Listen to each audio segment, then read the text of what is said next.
मला वाटतं आजची ही तुफान गर्दी, सगळे मुंबईकर जमलेले आहेत, ते एका हिरोसाठी जमलेले आहेत, सोनम वांगचुक यांसाठी जमलेले आहेत.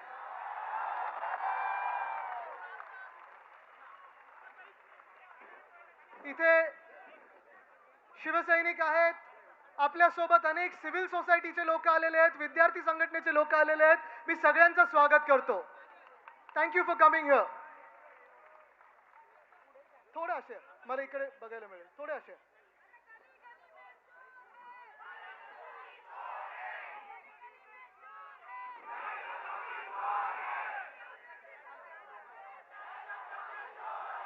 मला एक समजून घ्यायचं आहे, मला एक समजून घ्यायचं आहे. गेले 20 दिवस 21 दिवस सोनम वांगचुक हे उपोषण करत आहेत. राहू दे राहू दे राहू, सगळे झेंडे नाही राहू दे, वरती राहू दे, सगळे झेंडे वरती राहू दे, तिरंगे वरती राहू दे आपले सगळे. कॅमेरा नंतर, नो प्रॉब्लेम. कॅमेरामध्ये मी नाही आलो तर चालेल, तिरंगा येऊ द्या.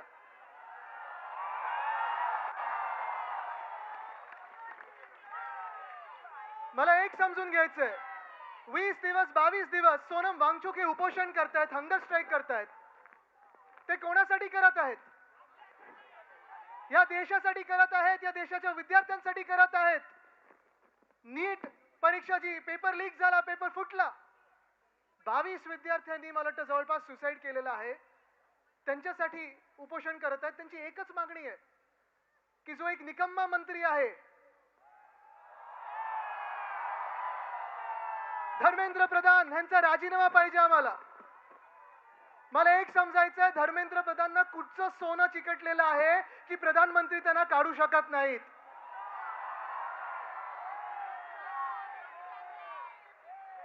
आज देशाचा युवा विचारतोय, आज देशाचा युवा हा रस्त्यावर उतरलेला आहे. युवा आहे, युवती आहे, सगळे रस्त्यावर उतरले आहेत. इथे तुम्ही पाहिलं तर सगळे विद्यार्थी आहेत, अनेक लोक इथे विद्यार्थी आहेत, वेगळ्या वेगळ्या संघटनेतून आलेत, वेगळ्या वेगळ्या पक्षातून आलेत. गरज नाही की सगळ्यांनी कोणी एकाच व्यक्तीला मतदान केलं असेल. कदाचित आपलं एक मत अनेक विषयावर होऊ शकणार नाही, पण आपलं एक मत ह्या विषयावर होऊ शकतं की आपल्या देशाच्या भविष्यासाठी आपल्याला सर्वांना एकत्र यावंच लागेल.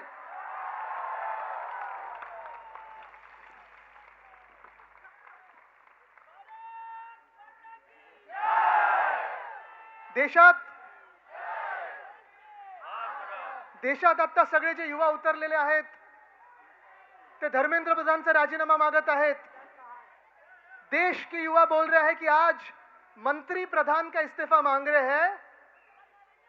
अगर मंत्री प्रधान थोड़ा उल्टा किया जाए तो क्या होता है? ये भी मांगने में हम कम नहीं रहेंगे.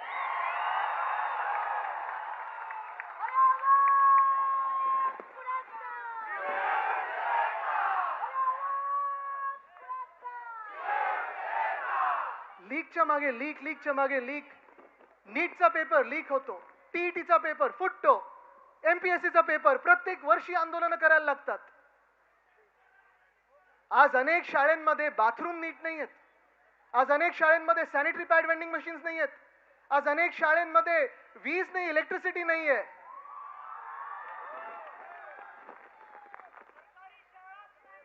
सरकारी शाळा काय, सरकारला शिक्षणाची गरजच वाटत नाही. एक एक मुख्यमंत्री बघा, त्यांच्या मुख्यमंत्र्यांचे एक एक एक एक किती कोणी पास केले हे बघा. पण भाजपचा हेच कारभार चाललेला आहे की देशाला अशिक्षित ठेवा, देशाला शिक्षणापासून वंचित ठेवा, अंधभक्त बनवा.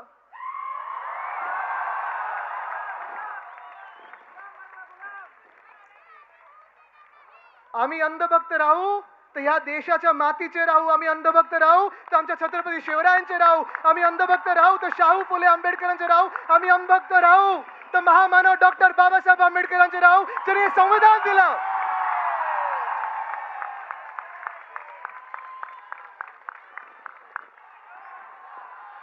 पण भाजप समोर वाकणार नाही, झुकणार नाही. कापला तरी चालेल आम्हाला, पण आम्ही भाजपचे गुलाम होणार नाही.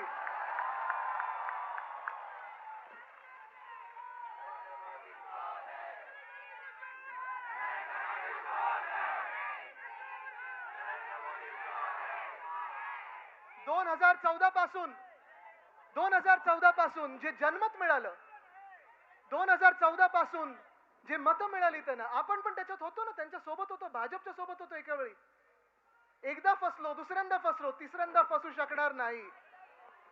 पण तेव्हा देश बदलायला त्यांना मॅन्डेट मिळालं होतं. देश बदलायला, देश बदलने के लिए जो मैंडेट मिला था, आज वही लोग संविधान बदलने चले हैं, उनको हमें रोकना पड़ेगा.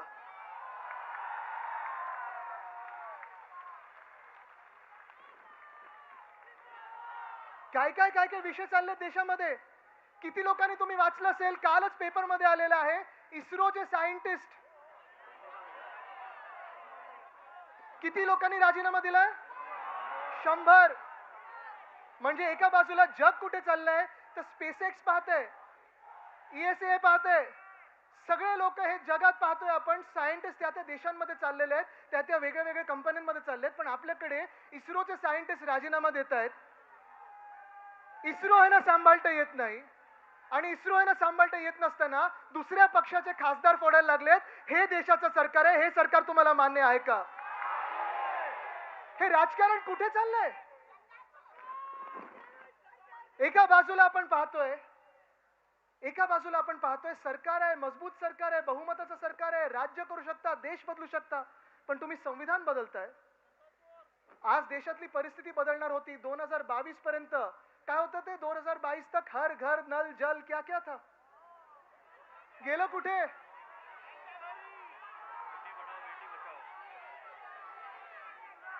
Fit India, hit India, skill India, smart city.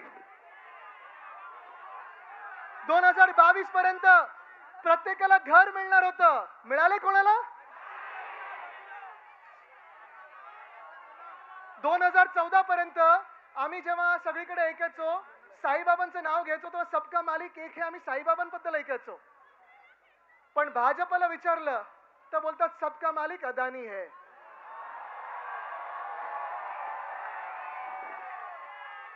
आणि परत तुम्हाला ह्याच सोनम वांगचुकवर आणतो मी. कारण सोनम वांगचुकनं जी अटक झाली होती, जी NIA ने अटक केली होती, ती कशासाठी केली होती? कारण लडाख मध्ये सोनम वांगचुक बसले होते ह्या उपोषणाच्या आधी, आणि लडाख मध्ये ते सांगत होते आम्हाला पूर्ण राज्य बनवून द्या, जे तुम्ही वचन दिलं होतं, स्टेटहूड दिलं होतं, स्टेटहूडचं प्रॉमिस होतं, ते पूर्ण करा. पण स्टेटहूड देत नाहीयेत त्यांना, कारण तिथे पण अदानीला जमिनी धापायच्या आहेत. ते ढापल्यानंतरच त्यांना स्टेटहूड मिळणार आहे. त्याच्या विरुद्ध जेव्हा सोनम वांगचुक बसले होते तेव्हा त्यांना जेलमध्ये टाकलं होतं. पण आज देश जागृत होत आहे, आज देश रस्त्यावर येत आहे. आज कुठचा मंत्री काम करे तुम्ही मला सांगा? अश्विनी वैष्णव रील मंत्री आहेत की रेल मंत्री आहेत? जयशंकर फॉरेन अफेअर्स सांभाळायचे आहेत. पासपोर्टचं रँकिंग काय झालं आपलं? निर्मला सीतारामन फाइनेंस मिनिस्टर है. रुपया ऊपर जा रहा है कि नीचे जा रहा है? इकोनॉमी ऊपर जा रही है कि नीचे जा रही है?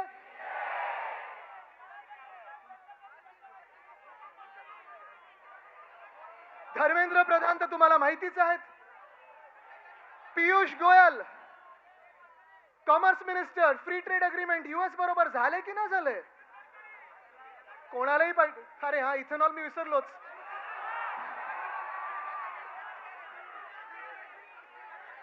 आज या देशामध्ये अनेक भारतीयांचे हे स्वप्न असतं, तरुण मुला मुलींचे स्वप्न असतं, घर घेण्याच्या आधी मला गाडी घ्यायची असते, आणि त्या गाडीमध्येच इथेनॉल, E20, E30, E35. अरे के EVM समजल्यात की आमचा तो इथेनॉल.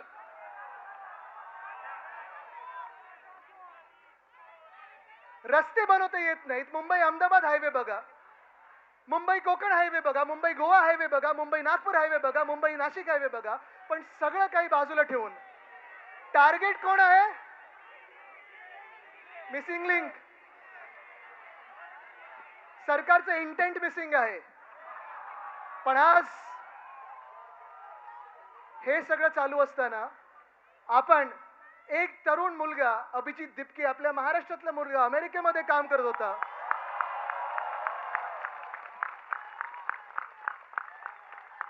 अभिमान आहे आम्हाला त्याचा. जसा सोनम वांगचुकचा आम्हाला अभिमान आहे तसाच अभिजित दिपकेचा आहे. बाकी सर्व जे तिथे उपोषणाला बसलेत ते सगळे जे तरुण तरुणी बसलेले आहेत अभिमान आहे त्यांचा. त्यांना जाणार मी भेटायला, पण मी पहिलं बोललो आपण पहिलं महाराष्ट्रात आंदोलन करून दाखवू, मग दिल्लीला भेटायला जाऊ. पण आज जेव्हा अभिजित मुंबईत महाराष्ट्रात आला तेव्हा नंतर त्याचं रिसेप्शन पाहिलं, दिल्लीत पाहिलं, आंदोलनं पाहिली, जंतर मंतरला जे आज अभिजित बसलेला आहे ते एकाच गोष्टीसाठी बसलेला आहे की त्या तरुण मुलींना न्याय मिळाला पाहिजे, न्याय मिळाला पाहिजे. एका बाजूला आले उद्धव साहेब आलेले आहेत.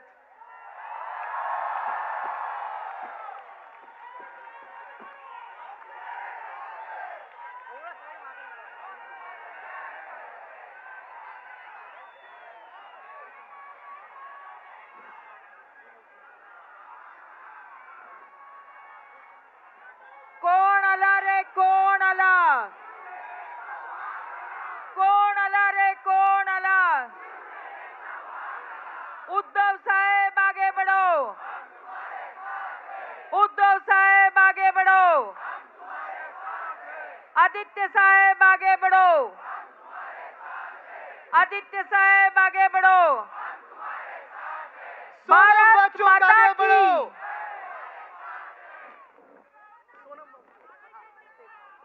सोनम वांगचुक आगे बढ़ो,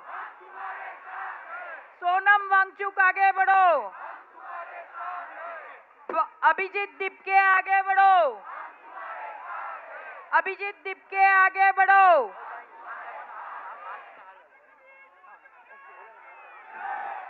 सन्मान्य पक्षप्रमुख उद्धवजी ठाकरे हे मासाहेबांना पुष्पहार अर्पण करतायत. मासाहेब, मासाहेब, भारत माता की, भारत माता की, वंदे वंदे.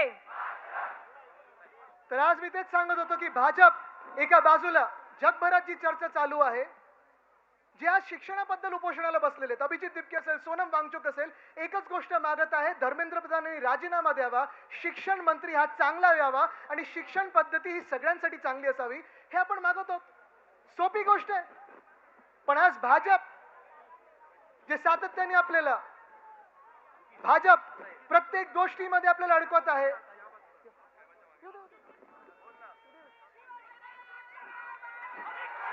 उद्धव साहब ठाकरे आगे बढ़ो. भाजप आपल्याला वेगळ्या वेगळ्या गोष्टींमध्ये अडकवत आहे.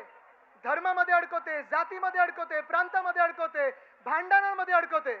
एका बाजूला जग हे आर्टिफिशियल इंटेलिजन्स बद्दल बोलत आहे, एका बाजूला जग हे सायन्स बद्दल बोलत आहे, एका बाजूला जग हे नॉलेज बेस्ड इकॉनॉमी बद्दल बोलत आहे आणि आपण अजून अडकलेलो आहोत. ते आपण डिबेट करत आहोत 50 वर्षापूर्वी, 100 वर्षापूर्वी कोण महान होतं. भाजपकडून चर्चा काय होते? भाजपचं मुख्य आंदोलन काय असतं की पहिले पंतप्रधान हे नेहरू झाले पाहिजे होते, सरदार पटेल झाले पाहिजे होते, मग गांधी बरे होते की सावरकर बरे होते की नेहरू बरे होते. ह्या सगळ्याच डिबेटमध्ये भाजपने आपल्याला अडकवलेलं आहे.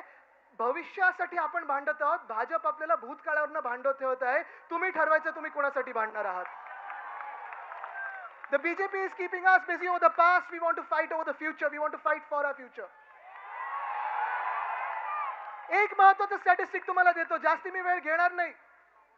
तुम्ही न्यूजपेपर्स उघडले, वृत्तपत्र उघडली तर प्रत्येक दिवशी बातमी असते की किती लोकांना रिट्रेंचमेंट होते, किती लोकांना जॉब्स वरनं काढलं जातंय. कधी ओरेकल मधून, कधी दुसऱ्या कुठच्या कंपनीमधून, कधी कॉल सेंटर मधून, कधी कुठच्याही कंपनीमधून 20,000 लोक काढले गेले, 30,000 लोक, कधी 16,000 लोक, कधी 10 लोक हे काढले जाण्याची बातमी येत आहे. पण अजय बांगा जे वर्ल्ड बँकचे प्रेसिडेंट आहेत त्यांनी सांगितलेलं आहे की पुढच्या 10 ते 12 वर्षामध्ये जॉब मार्केटमध्ये आपले जे इमर्जिंग इकॉनॉमीज आहेत, आपण समजू आपल्याला इमर्जिंग इकॉनॉमी आहे. निर्मला सीतारामन जरी आपल्या फायनान्स मिनिस्टर असल्या तरी आपली एक इमर्जिंग इकॉनॉमी समजू. फेल्ड गव्हर्नमेंट, फेल्ड मिनिस्टर तर ओनली वन थिंग आहे. पण एक तुम्हाला सांगतो, पुढच्या 10 वर्षामध्ये 120 कोटी लोक, आपण सगळे तरुण वर्ग हे वर्किंग एज मध्ये येणार आहोत. 120 कोटी, 120 करोड.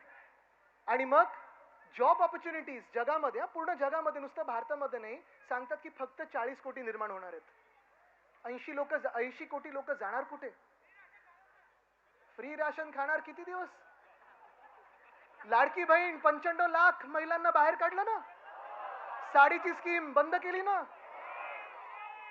सगळं काही त्यांच्या मुलांसाठी चाललंय जे बाहेर शिकतायत किंवा इथेनॉल विकतायत. आपल्या तरुण तरुणींनी काय करायचं?